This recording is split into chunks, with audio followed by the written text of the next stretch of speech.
Assalamualaikum warahmatullahi wabarakatuh. Selamat pagi, salam sejahtera untuk kita semua. Semoga kita selalu dilindungi oleh Allah Subhanahu wa Ta'ala. Perkenalkan, saya Risha Aulia Janeti dari kelompok 4 SKI kelas 8H. Kali ini saya akan berpresentasi mengenai ekonomi dalam masa Daulah Abbasiyah. Islam mencapai puncaknya pada dinasti Abbasiyah. Dinasti Abbasiyah merupakan dinasti yang berkuasa setelah dinasti Umayyah di Damaskus runtuh. Setelah keruntuhan dinasti Umayyah, dinasti Abbasiyah membangun peradaban Islam atas asas ilmu pengetahuan. Selain itu, dinasti Abbasiyah pernah menjadikan aliran Mu'tazilah sebagai aliran resmi negara. Aliran ini didukung oleh Khalifah Al-Makmum, anak dari Harun Al-Rashid. Hal ini menimbulkan pengkajian Al-Quran secara rasional, karena Mu'tazilah sendiri mengkaji Al-Quran secara dengan logika. Hal ini dapat dianggap bahwa ternyata postmodernisme telah ada jauh sebelum bangsa Eropa bangkit. Jika demikian, berarti dinasti Abbasiyah memiliki peranan penting dalam perkembangan peradaban dunia. Oleh karena para ilmuwan banyak muncul pada era dinasti Abbasiyah. Dinasti Abbasiyah sebagai pesaing dinasti Umayyah tentu ingin membangun peradaban Islam melebihi dinasti Umayyah. Sejarah persaingan di antara keduanya sebetulnya telah dimulai sejak dahulu kala, yakni dimulai dari persaingan Bani Hashim dan Bani Umayyah.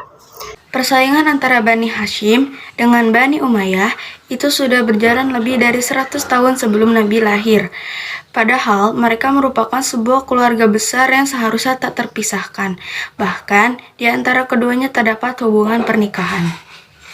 Seperti Utsman bin Affan yang menikah dengan Ruqayyah putri Rasulullah. Meskipun demikian, kedua dinasti tersebut telah membuktikan bahwa mereka mampu membangun peradaban Islam di atas persaingan di antara keduanya.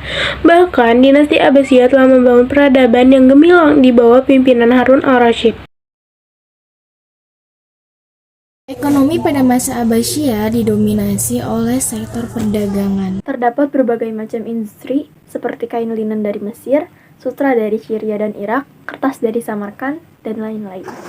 Hasil industri ini diperdagangkan ke berbagai wilayah kekuasaan Abbasiyah dan negara lain. Selain itu, perdagangan barang tambang juga semarak. Emas yang ditambang dari Nubaya dan Sudan Barat melambungkan perekonomian Abbasiyah, permulaan masa kepemimpinan Bani Abbasiyah. Perbendaharaan negara penuh dan berlimpah-limpah. Uang masuk lebih banyak daripada pengeluaran, yang menjadi khalifah adalah Mansur. Dia betul-betul telah meletakkan dasar-dasar yang kuat bagi ekonomi dan keuangan negara. Dia mencontoh Khalifah Umar bin Khattab dalam menguatkan Islam. Sejak bangsa Sumeria menguasai tanah Mesopotamia, hasil bumi di kawasan ini berupa gandum, padi, kurma, wijen, kapas, dan rami. Tetapi sejak dinasti Abbasiyah memindahkan ibu kota pemerintahan dari Damaskus ke Baghdad, hasil bumi di kawasan ini berkembang pesat. Dengan teknik penggarapan tanah yang canggih, sistem pengairan yang maju, lembah sawat mampu menghasilkan jenis buah-buahan dan sayuran. Kacang, jeruk, tebu, dan berbagai macam bunga dapat tumbuh dengan baik di kawasan ini. Dengan melihat peran penting lembah sawat yang menjadi sumber pemasukan kas negara pada masa dinasti Abbasiyah. Kita kembali teringat dengan teori Ibnu Khaldun, membangun sebuah kota metropolitan memang tidak mudah. Salah satu syarat terbentuknya kota yang maju harus memperlihatkan tanah subur yang dapat ditanami biji-bijian sebagai sumber makanan pokok. Hasil pertanian inilah yang akan menopang perekonomian negara.